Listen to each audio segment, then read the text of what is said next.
नमस्कार दोस्तों, मैं हूं सूरज। एक बार फिर से स्वागत है आपके ही अपने यूट्यूब चैनल हिंदी विद सूरज में। तो दोस्तों, हमने एक वस्तुनिष्ठ प्रश्नों की सूची वाली सीरीज चला रखी है, जिसमें हमने हिंदी साहित्य का इतिहास लेखन से हमने शुरू किया था, जिसको हमने ख़त्म कर दिया। हम आदिकाल में आ चुके हैं दोस्तों। तो आदिकाल में भी हम 137 प्रश्न कर चुके हैं।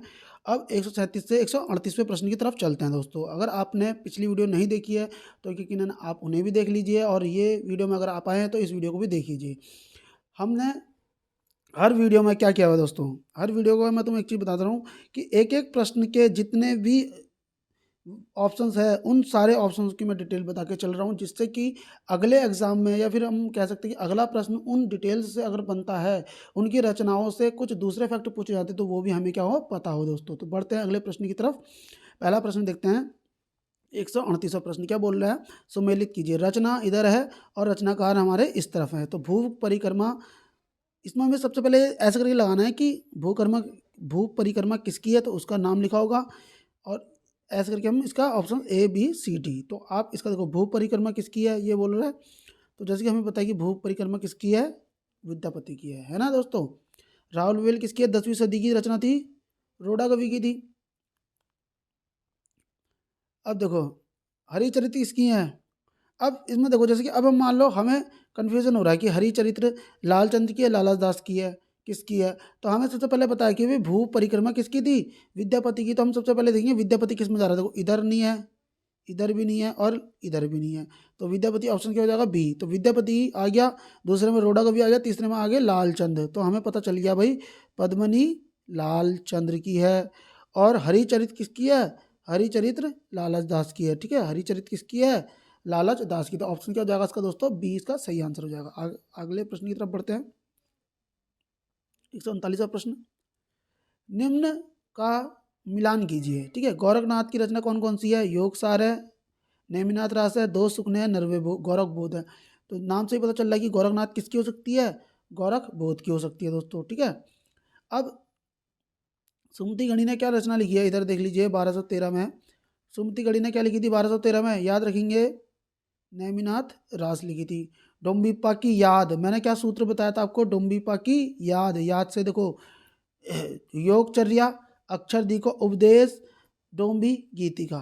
ठीक है, तो डोम्बिप्पा की देखो क्या आ रही है, देखो यहाँ पे योगचर्या, योगचर्या, अक्षरदी को उपदेश, डोम्बी गीतिका। अमीर खुसरो की क्या है? दो सुखने। तो इसका आंसर क्या हो जाएगा? ये भी कट है और ये भी कट है। अब हमें पता चल गया भाई गोरखनाथ दो दो जगह दे दिया है। सुमितिगढ़ी नेमिनाथ राज, तो ये भी हमारा क्या हो गया? कट हो गया, क्योंकि दूसरे नंबर पे क्या आंसर जा रहा है?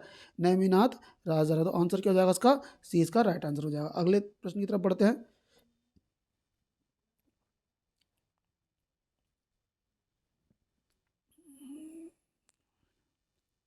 140वां प्रश्न है। दोहा या दुहा जिस प्रकार अपभ्रंश भाषा से संबंध है, उसी प्रकार गाहा या गाथा किससे संबंधित होता है? पाली, प्राकृत, संस्कृत और हिंदी। तो दोस्तों किससे होता है? प्राकृत से होता है। ठीक है, रामचंद्र शुक्ल की बात है ये, तो रामचंद्र शुक्ल की कोटेशन भी है ये, पूछी जाती है। ठीक है, 141वां प्रश्न बन रहा है आपके लिए। सर्वाधिक चरित्र काव्य किस साहित्य में लिखे गए हैं? देखो, रिपीटेड क्वेश्चन आ गया। रिपीटेड क्वेश्चन कहने का मतलब है कि जब मैं जैन साहित्य आपको बता रहा था, तो उसमें मैंने तुम्हें बताया था कि भाई जैन साहित्य वालों ने सबसे ज़्यादा चरित्र काव्य लिखे हैं दोस्तों। तो 141 का आंसर क्या हो जाएगा? आंसर ए हो जाएगा। और याद रखोगे, चरित्र काव्य अधिकतर इन एक मिनट, जैन साहित्य, जैन साहित्य में अधिकतर कैसे होते हैं? रास, रास साहित्य। जैन साहित्य को क्या बोलते हैं अधिकतर? हम रास साहित्य। जबकि ये क्या दिखेगा? रासो साहित्य। आगे बढ़ते हैं। 142वां प्रश्न है, अपभ्रंश व्याकरण के रचयिता कौन है? लक्ष्मीधर, हेमचंद्र, विद्याधर और स्वयंभू। अपभ्रंश व्याकरण के रचयिता, तो दोस्तों इसका आंसर क्या जा रहा है? हेमचंद्र। हेमचंद्र ने लिखी है, और हेमचंद्र को प्राकृत का पाणिनि भी बोलते हैं। क्या बोलते हैं? प्राकृत का पाणिनि भी बोला जाता है हेमचंद्र को। याद रखना, भट्टी के समानी द्वयाश्रय काव्य की भी रचना की हुई है। अगला प्रश्न आ रहा है, सहजिया संप्रदाय के प्रवर्तक कौन है? गोरखनाथ, सहजबाई, सरहप्पा या कोई नहीं। तो याद रखना, गोरखनाथ तो नाथ संप्रदाय वाले थे। सहजाबाई जो संत चारणदास की शिष्या है, और संत चारणदास कैसे है? अबीर कबीर पंथ वाले थे वो। तो हम इसमें आंसर किस में चले जाएंगे? सरहप्पा इसका सही आंसर हो जाएगा। अगले प्रश्न की तरफ चलते हैं। 44वां प्रश्न, शिला अंकृत कृति राहुल वेल। फिर से आगे देखो, 10वीं सदी की रचना है। ठीक हो गया, शिला अंकृति है, पहली नक्शिक रचना है, सात बोलियों के शब्द मिलते हैं, चंपू काव्य है, रोडा कवि ने लिखी है। तो कितने सारे फैक्ट मैंने तो बता दिए। देखो रोडा कवि ने लिखी है, सात बोलियों के शब्द मिलते हैं, 10वीं सदी की है, शिलांकृति है, नक्शिक रचना है, चंपू काव्य है। तो दोस्तों क्या बोला है, शिलांकित कृति राहुल वेल की रचयिता कौन है, दामोदर शर्मा, उमापति, रोडा, जगनिक। तो उसका आंसर क्या हो जाएगा, रोडा कवि। ठीक है दोस्तों, तो बढ़ते हैं अगले प्रश्न की तरफ। और आपको ये डिटेल्स अच्छी लगी तो प्लीज़ वीडियो को लाइक कर देना यार, और एक छोटा सा कमेंट जरूर करना। ठीक है। हाँ, विद्यापति की प्रसिद्धि का प्रमुख आधार कौन सा ग्रंथ है उनका, बोल रहा है ये। पुरुष परीक्षा, लिखनावली, शैव सर्वस्व या पदावली। तो देखा जाए तो मैं तुम्हें बता देता हूँ जानकारी के लिए कि पुरुष परीक्षा भी विद्यापति की है, लिखनावली भी इन्हीं की है, शैव सर्वस्व भी इन्हीं की है, और पदावली भी इन्हीं की है। लेकिन इनकी जो ख्याति प्राप्त रचना है पदावली है। और ये किस में लिखी थी दोस्तों, याद रखना, मैथिली में लिखी है। किस में लिखी है, मैथिली में लिखी है। और जिसका गद्य, मैथिली गद्य और पद्य, गद्य जो है इसका संस्कृत में है, गद्य जो है इसका किस में है, संस्कृत में है, और पद्य जो इसका मैथिली में है। ठीक है दोस्तों, आगे बढ़ते हैं। अब बात करते हैं किसकी, 146वें क्वेश्चन की। ठीक है, 146 नंबर का प्रश्न क्या बोल रहा है, आदि काल में खड़ी बोली ब्रज भाषा अरबी फारसी में रचना करने वाले एकमात्र कवि कौन से हैं, अमीर खुसरो, सरहप्पा, विद्यापति या मधुकर कवि। तो इसमें क्या हो सकता है आंसर, बताइए मुझे जरा जल्दी से। इसका आंसर क्या हो जाएगा, अमीर खुसरो। 147वां प्रश्न देखते हैं। 147वें प्रश्न में देखते हैं, कीर्ति लता कीर्ति पता गंगा वाक्यवली रचनाएं किस कवि की। अब मैं तुम्हें बता देता हूँ, देखो भाई, कीर्ति लता और कीर्ति पताका ना अवहट में लिखी है। किस में लिखी है, अवहट में लिखी है। और गंगा वाक्यवली किस में लिखी है, संस्कृत में लिखी है दोस्तों, याद रखना। और ये रचना किसकी है, रत्नाकर की है, विद्यापति की है, उमापति की है, राम सिंह की। तो किसकी है, विद्यापति की रचना है। मैथिल कोकिल इनको बोला जाता है। 16 उपाधि धारण करे बैठे हैं विद्यापति जी। और विद्यापति का जन्म बात करें तो 1350 से 1450 के बीच में आता है। अगला प्रश्न बनते हैं, सरहप्पा की सर्वाधिक प्रसिद्धि, सरहप्पा का सर्वाधिक प्रसिद्ध रचना। अब देखो, सरहप्पा 769 इनका जन्म है। राहुल सांकृत्यायन ने इनको पहला कवि बोला था, और हिंदी का पहला कवि भी सरहप्पा को माना जाता है। संत सिद्ध साहित्य की अगर हम कोई सबसे सिद्ध जो सिद्ध संप्रदाय है उनके अगर कोई जन्मदाता है तो सरहप्पा है। और इनकी संख्या 84 होती है। चर्यापद इनकी लिखी है, या इन्होंने कितने ग्रंथ लिखे हैं, 32 ग्रंथ लिखे थे दोस्तों। कितने ग्रंथ लिखे थे, 32 ग्रंथ लिखे थे।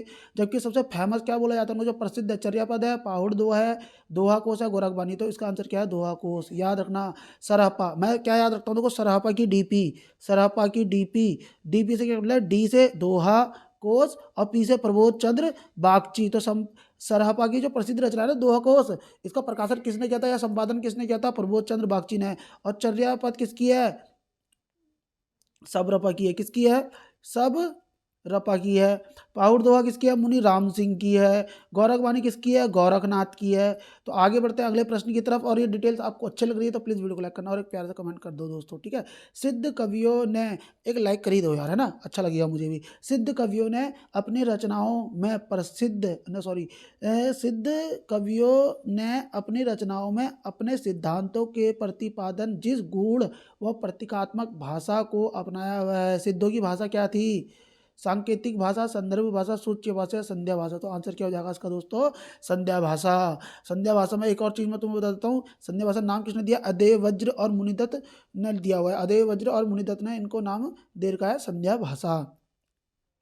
150 सिद्ध व नाथ साहित्य का विषय व शैलीगत पर्याप्त प्रभाव परवर्ती, परवर्ती मतलब बाद के किस काल के साहित्य पर लक्षित होता है, भारतीय युगीन, भक्ति युगीन, रीति कालीन या फिर छाया कालीन, छायावाद कालीन। तो हमें पता है भाई, सिद्धों से तो सिद्धों का जो असर पड़ा था, सिद्ध और नाथों का असर पड़ा था वो संत संत परंपरा में पड़ा था, संत कबीरदास वाली परंपरा में पड़ा था। तो इससे क्या हो जाएगा इसका आंसर, इसका आंसर क्या हो जाएगा, बी, भक्ति काल दोस्तों। बढ़ते हैं अगले प्रश्न की तरफ। 151वां प्रश्न कौन सा बोल रहा है, 151, ऐतिहासिक तथ्य और साहित्य के अनुसार पृथ्वीराज चौहान पर किसने आक्रमण किया था, मोहम्मद गौरी, औरंगजेब, महमूद गजनवी या दारा शिकोह। तो इसका आंसर क्या होगा, इतना समय हमारे पास इन क्वेश्चन को लिए तो ज़्यादा समय लेना नहीं है। रचना और रचनाकार का मिलान कीजिए। ढोला मारूरा दोहा किसकी है, गोरखनाथ की, कल्लोल की, खुसरो की, सरांगधर की या फिर गोरखनाथ की, सॉरी गोरखनाथ, कल्लोल, खुसरो या सरांगधर। तो ढोला मारूरा दोहा किसकी है, कल्लोल की है। ठीक है, और नरवे बोध किसकी है, गोरखनाथ की है। ठीक है, हमीर रासो किसकी है, श्रांगधर है। हम्मीर रासों की शुरुआती 8 पंक्तियों के आधार पर ही बीसल देव रासों के रचनाकार के नाम से बीसल देव रासों के बारे में बात की गई है। ठीक है दोस्तों, सॉरी हम्मीर रासो नहीं, एक मिनट है। हम्मीर रासो क्या है? श्रांगधर। लक्ष्मीधर ने एक रचना लिखी थी, लक्ष्मीधर की रचना थी, लक्ष्मीधर ने एक रचना लिखी है, उसके आधार प्राकृत पैंगलम, प्राकृत पैंगलम है, प्राकृत पैंगलम लक्ष्मीधर ने लिखी थी, उसके 8 छंदों के आधार पर ही बोला था कि जो हम्मीर रासो है वो श्रांगधर ने लिखी है। दोस्तों खालिक बारी किसकी है? खुसरो की है खालिक बारी। तो इसका सही आंसर क्या हो जाएगा? बढ़ते अगले प्रश्न की तरफ। डोला मारो रे दुहा, ठीक है, डोला, एक मिनट है मैं सही से बता देता हूँ। डोला मारो रे दुहा कल्लोल की हो गई, नरवे बोध गोरखनाथ की हो गई, हमीर रासो श्रांगधर की हो गई, और खालिक बारी खुसरो की हो गई। तो डोला मारो रे दुहा कल्लोल, तो इसका ये भी गलत हो गया, ये भी गलत हो गया, ये भी गलत हो गया। आंसर क्या हो गया? ये हो गया।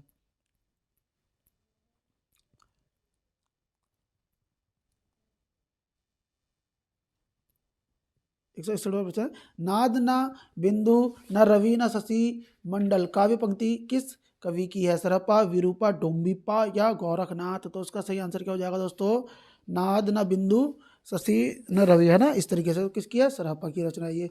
बहुत कठिन है डगर पनघट की, कैसे घर लाऊं मधुआ से मटकी, पनिया भरने को मैं जो गई थी, दौड़ झपक झपट मोरी मटकी पटकी। प्रस्तुत काव्य पंक्तियों के रचनाकार भारतेंदु, हरियोध, अमीर खुसरो, रसखान। तो दोस्तों इसका आंसर क्या है? अमीर खुसरो। 163वां प्रश्न बोल रहा है, काका तरवर पंच विडाल चंचल चीहे पैठो काल पंक्ति के लेखक कुकृपा, लुईपा, विरूपा, सरापा सॉरी। तो इसका आंसर क्या हो जाएगा दोस्तों? लुईपा। ठीक है, लुईपा। लुईपा का जन्म कब हो रखा है?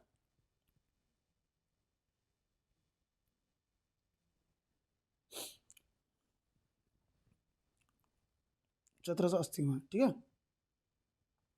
देसिल बहना सब जन मिठा ते तैसन जपो अवट्ठा, ये किसकी पंक्ति है? गोरखनाथ, अमीर खुसरो, विद्यापति या लुईपा?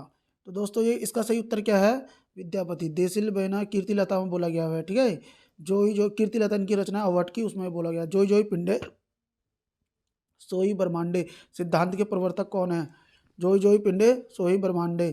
तो मच्छेंद्रनाथ, गोरखनाथ, सरहपा या मणिभद्रपा? तो उसका सही उत्तर क्या हो जाएगा दोस्तों? गोरखनाथ। ठीक है दोस्तों, बढ़ते अगले प्रश्न की तरफ। राजा बिसल देव के पुत्र थे। ठीक हो गया।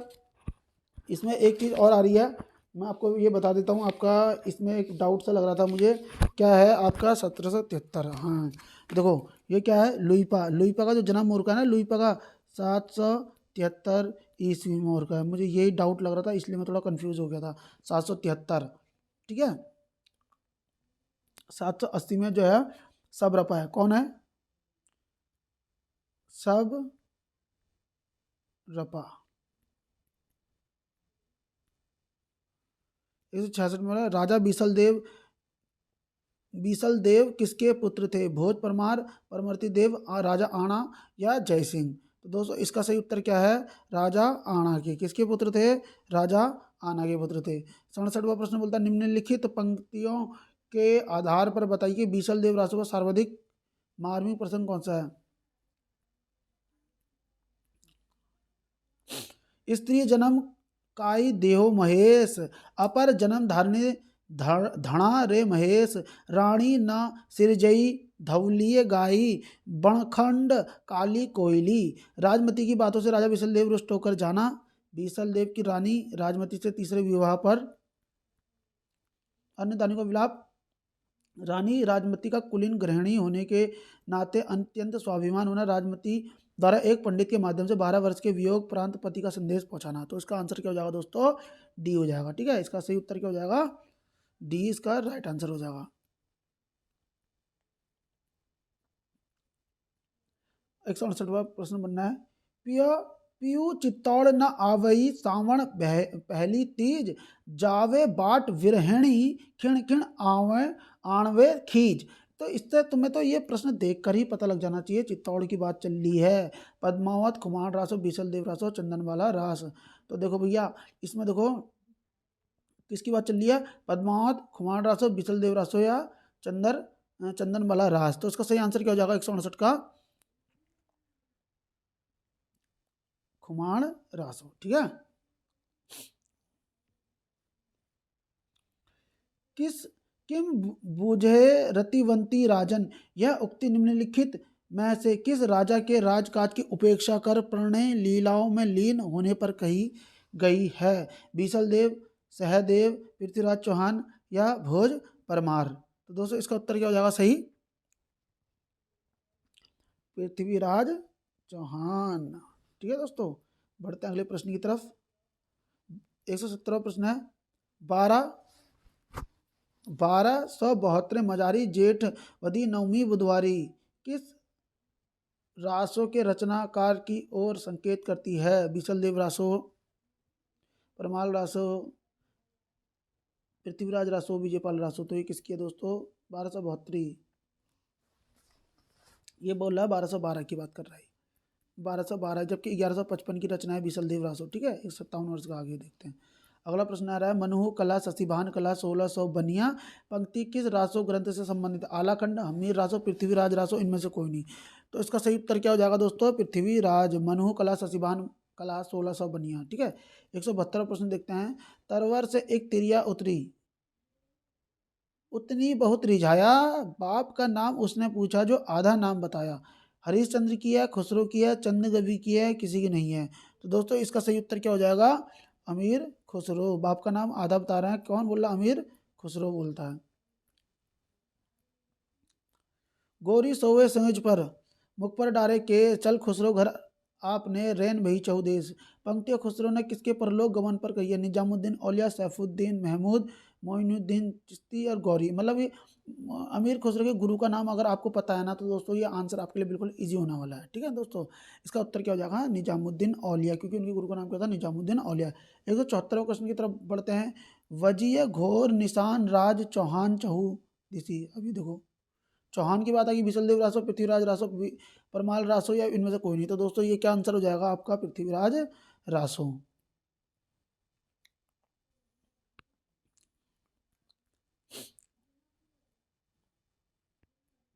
अगला प्रश्न बनते हैं 175।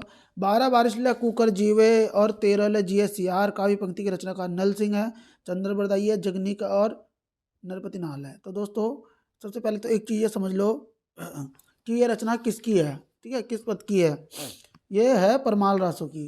परमाल रासो या फिर आलाखंड की। आलाखंड किसने लिखा है? परमाल रासो, जगनीक ने लिखा है। तो उसका सही आंसर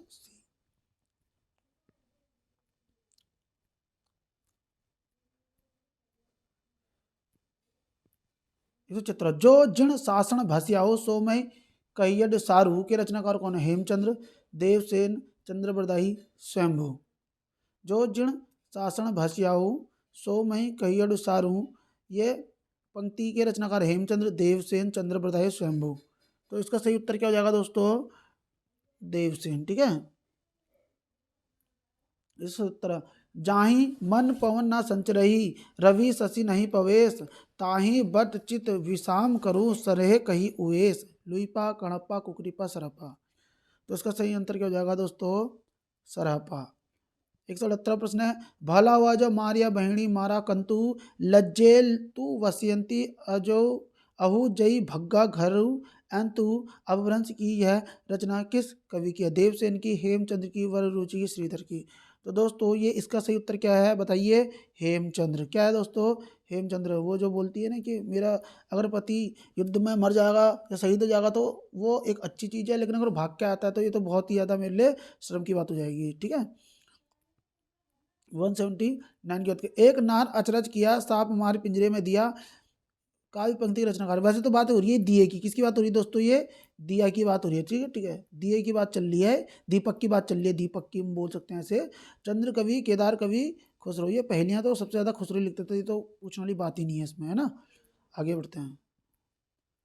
180वां प्रश्न बनता है, रघुनाथ चरित हनुमंत कृत भूप भोज उद्धर जिमे पंक्ति किस ग्रंथ से ली गई है? रघुनाथ चरित हनुमंत कृत, परमाल रासो, पृथ्वीराज रासो, बीसलदेव रासो, रामचरित मानस। तो दोस्तों अब तुम्हें लग रहा होगा रामचरित मानस का, लेकिन इसका आंसर है पृथ्वीराज रासो, क्योंकि पृथ्वीराज रासो में राम का भी उल्लेख है दोस्तों, याद रखना। अपभ्रंश के अंतर्गत असंगत का चयन कीजिए। अपभ्रंश व्याकरण जोइंदू, पवनचरियों स्वयंभू, पाहुड़ दोहा मुनिराम सिंह, प्राकृत पेंगलम लक्ष्मीधर। तो दोस्तों ये भी हमारी बात सही बोल रहा है, ये भी हमारी सही बोल रहा है, ये भी हमारी गलत बोल रहा है, जबकि क्योंकि प्राकृत व्याकरण किसने लिखा है पता है? हेमचंद्र ने लिखा है। किसने लिखा है? हेमचंद्र ने लिखा है। जो इंदु था ना, जो इंदु ने लिखी है योगसार। क्या लिखी है? योगसार लिखी है जो इंदु ने। और जो इंदु की एक और रचना है योगसार, और 2 रचनाएं जो इंदु की फेमस है वो काफ़ी। मुझे अभी तो फिलहाल याद नहीं आ रही, बट मैंने आपको एक बता ही दी है। 182वां प्रश्न देखते हैं। बोल रहा है असंगत बताइए। पुष्पदंत जसहर चर्यूं, स्वयंभू का रिठ्ठण में चर्यूं, मधुकर कवि जयचंद्र प्रकाश, जिंदत सूरी उपदेश रसान रास। तो दोस्तों इसका सही आंसर क्या है? रिठ्ठण में चर्यूं। 182 का क्या बोल रहा है? सॉरी, रिठ्ठण में चर्यूं नहीं है, गलती से बोल गया मैं। मधुकर कवि, क्योंकि जयचंद्र प्रकाश नहीं है, जय मयंक जस चंद्रिका इसकी, जय मयंक जस चंद्रिका है। जयचंद्र प्रकाश जो है ना केदार कवि का है। मैं तुम्हें बता रहा हूँ फिर से, इसका आंसर क्या हो जाएगा? सी जाएगा। ठीक है,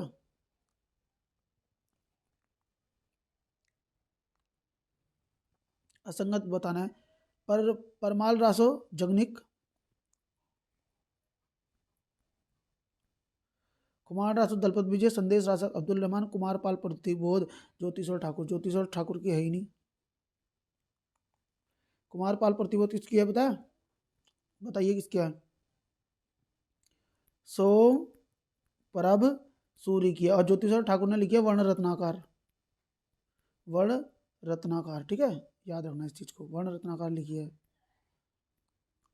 असंगत कौन सा है? मेरी तरह से ये पेन सही तरीके से चल नहीं रही है। असंगत कौन सा है? रेवंत गिरिराज, विजय सेन सूरी 1231, चर्यापद सरहपा, जयचंद्र प्रकाश भटकेदार। देखो ये वाला क्वेश्चन आ गया ना, जयचंद्र प्रकाश मैंने बोलता ना भटकेदार की है, तो ये सही हो गया। रणमल चंद्र श्रीधर का है, याद रखना 70 छंद में है, और ये डिंगल शैली का चरित्र काव्य में पहली ऐसी रचना मानी जाती है। और चर्यापद जो लिखी है वो सरहपा ने लिखी, सब रपा, ठीक है दोस्तों, सब रपा ने लिखी है, जिनका क्या कार्य का है? 1780, सब रपा, ठीक है। लुईपा कितने में है? 773 में। आदिकाल का अत्यधिक विरोधों और व्याघातों का युग कहने वाले इतिहासकार हजारी प्रसाद द्विवेदी, रामकुमार वर्मा, धीरेन्द्र वर्मा, बच्चन सिंह। तो आंसर ए इसका राइट आंसर। अगर रामचंद्र शुक्ल ने क्या बोला? अनिर्दिष्ट लोक प्रवृत्ति का युग बोला है आदिकाल को, ठीक है। 86 प्रश्न की तरफ चलते हैं। 186वां, पृथ्वीराज रासों में कितने संस्करण प्राप्त होते हैं? 2, 4, 5 और 6। तो इसका सही आंसर क्या हो जाएगा? 4 संस्करण होते हैं। 187 में बोलते हैं पृथ्वीराज रासों को सुख सखी संवाद के रूप में मानने वाले आलोचक कौन है? हजारी प्रसाद द्विवेदी, रामचंद्र वर्मा, रामचंद्र शुक्ल, जॉर्ज ग्रेसन, मिश्र बंधु। तो सही आंसर क्या जाएगा इसका?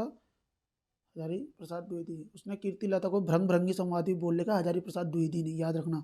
128 में बीसल देव रासों में 12 मासा विरह वर्णन मास प्रारंभ होता है, आषाढ़ से, वैशाख से, श्रावण से, कार्तिक से। तो दोस्तों इसका सही आंसर क्या है? कार्तिक, ठीक है। अक्टूबर नवंबर वाला जो महीना होता है कार्तिक से इसके बाद शुरुआत है। बीसल देव रासों में कितने पद हैं? 128 पद है, याद रखना। गे पद है ये विरह वाला, वो भी, ठीक है।